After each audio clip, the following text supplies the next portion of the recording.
Salut à tous, aujourd'hui on se retrouve les gars pour un nouvel épisode de l'After Zap Image, ça sera l'épisode numéro 27. On va débuter avec les statistiques de Manchester United pour ce début de saison en Première Ligue. Donc c'est simple, 3 matchs, 3 victoires, 10 buts marqués, 0 encaissés, 9 points, donc ils sont premiers en Première Ligue Manchester. Moi qui suis supporter de United, je suis ravi franchement de les revoir au top niveau. Bon, c'est que le début de saison, mais tout fonctionne pour le moment. L'attaque, ça va super bien. Les Français, Lukaku, ça va super bien. C'est génial. La défense, c'est impeccable aussi. Toujours pas de but encaissé, donc ça marche super bien. Le seul problème, c'est qu'on a vu le niveau lorsqu'il est un peu plus élevé. Contre le Real en Supercoupe, ça a été un peu plus compliqué. Mais pour le moment, tout est nickel du côté de Manchester. En plus, il y aura le retour de Zlatan dans pas très longtemps. Donc c'est génial. Et vous verrez un peu plus tard dans l'After Zap Image que Manchester pourrait accueillir un joueur en cette fin de mercato, un joueur un peu surprenant, mais un très bon joueur.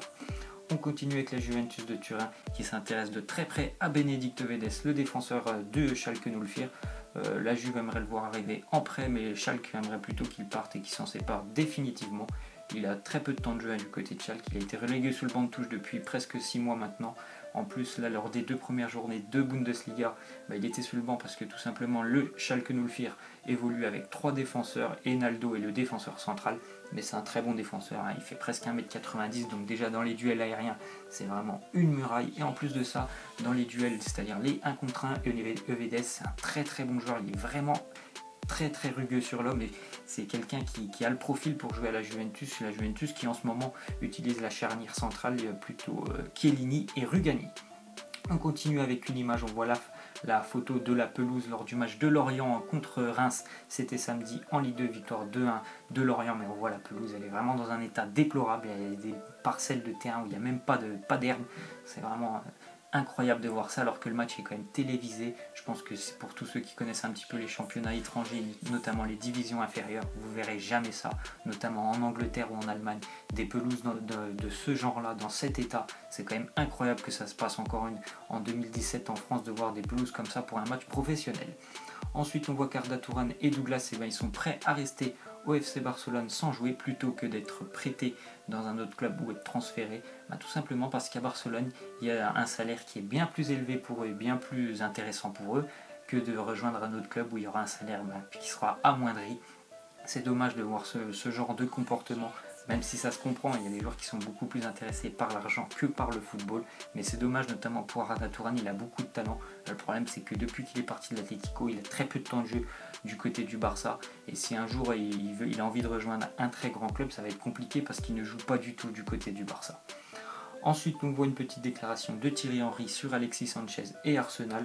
Il nous dit Sanchez, pourquoi resterait-il après avoir vu ça? En ce moment, il y a quelque chose qui cloche à Arsenal.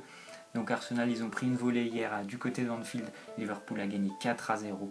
Il était supérieur dans tous les domaines, Liverpool, hier, donc il n'y avait pas photo. Alexis Sanchez, je pense qu'il doit vraiment se poser des questions et dire mais qu'est-ce que je fais là encore cette année? Arsenal, ils n'ont rien recruté cet été sur le marché des transferts. Donc c'est vraiment un début de saison cauchemar encore une fois pour eux. Déjà 2 défaites en 3 journées. La seule victoire, c'est 4-3 à l'arraché contre Leicester. 8 buts encaissés, donc c'est assez compliqué. Bon, ils ont recruté, Alexandre Lacazette, mais sinon à part ça, qu'est-ce qu'ils ont recruté? Rien. Donc à mon avis, ça va être encore une saison galère pour Arsenal et on va pas tarder de revoir des slogans anti-Arsène Wenger. On continue donc avec Stefan Jovetic qui devrait rejoindre l'AS Monaco plutôt que l'OM. Normalement, il devait passer sa visite médicale à Marseille aujourd'hui, mais hier, il y a eu une rencontre avec les dirigeants de l'AS Monaco lors du match Monaco-Marseille. Et il a été plus séduit, on va dire, par le projet de Monaco que celui de Marseille, puis peut-être aussi sur le plan financier. Il préfère rejoindre l'AS Monaco. Bon, c'est un bon attaquant, je pense qu'il a encore une marge de progression, il pourra peut-être évoluer du côté de Monaco, mais c'est quand même compliqué pour lui, il dépasse très rarement les saisons à plus de 10 buts. Ensuite, on voit que Monaco aurait trouvé le remplaçant de Fabinho. Fabinho qui devrait rejoindre le PSG vraisemblablement aujourd'hui ou demain. Donc le remplaçant, il arrive d'Anderlecht en Belgique. C'est un coéquipier du jeune joueur aussi qui est déjà arrivé cette année, Yuri Tielemans, c'est Den Donker. Ensuite, on voit une déclaration d'Adrien Rabiot sur Kylian Mbappé. Il nous dit pour lui et le PSG, ça serait une bonne chose. Ça serait bien du point de vue de l'image et sportivement. Donc Kylian, normalement, il devrait aussi rejoindre le PSG. Ça devrait se faire aujourd'hui à peu près 180 millions d'euros. Est-ce qu'il jouera à Paris? Ça, moi, je peux pas vous le dire. Il y a quand même beaucoup de monde à Paris. Mais c'est un très bon renfort pour le PSG. Au niveau déjà du point de vue renforcement, on va dire, de l'effectif. et de la profondeur dans le jeu qu'il peut apporter. Ça peut vraiment être super intéressant pour le PSG.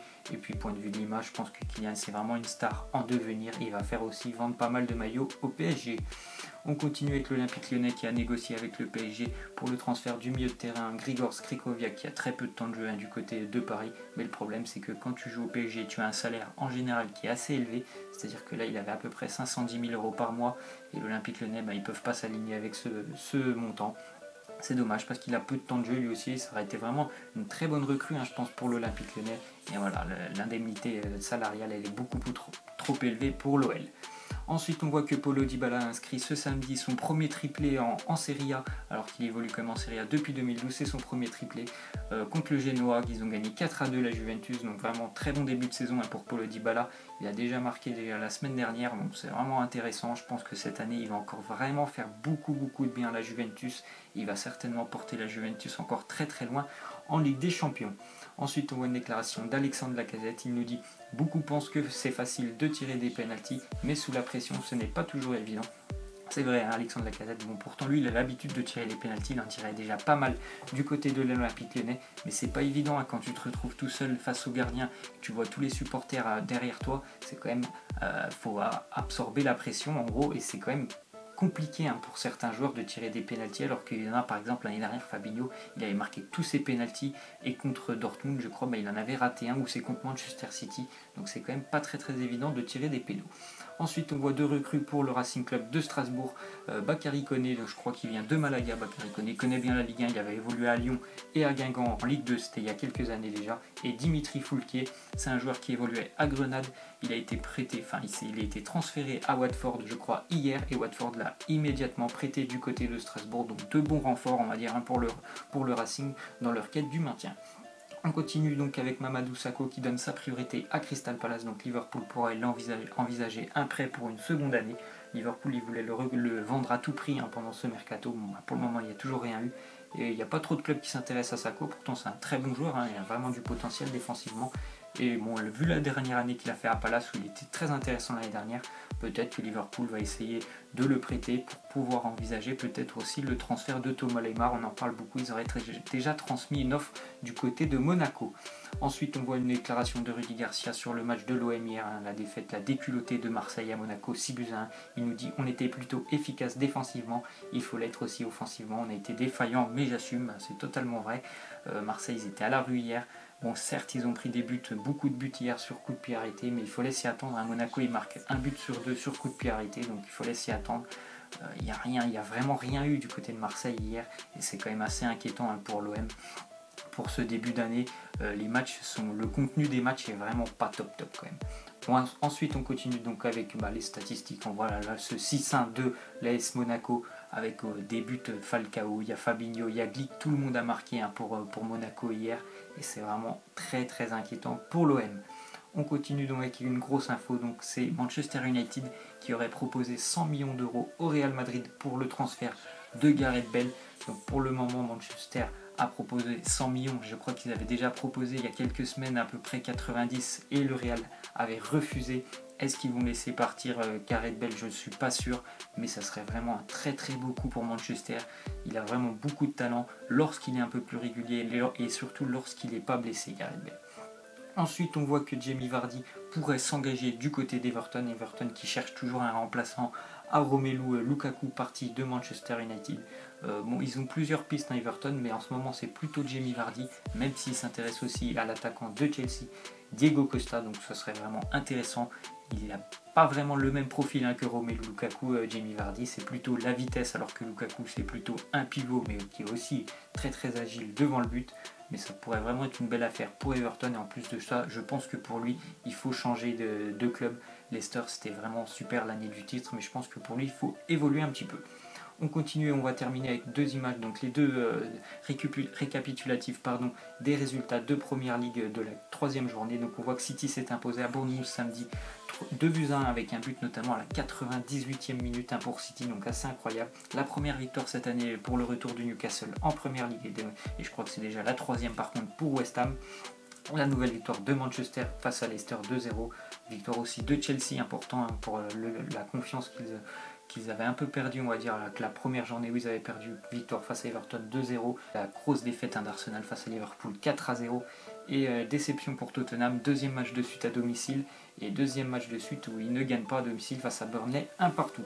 On va terminer avec les résultats de la Serie A. On voit que tous les gros se sont imposés, sauf la Roma. La Roma qui a été battue à domicile par un gros, par l'Inter Milan.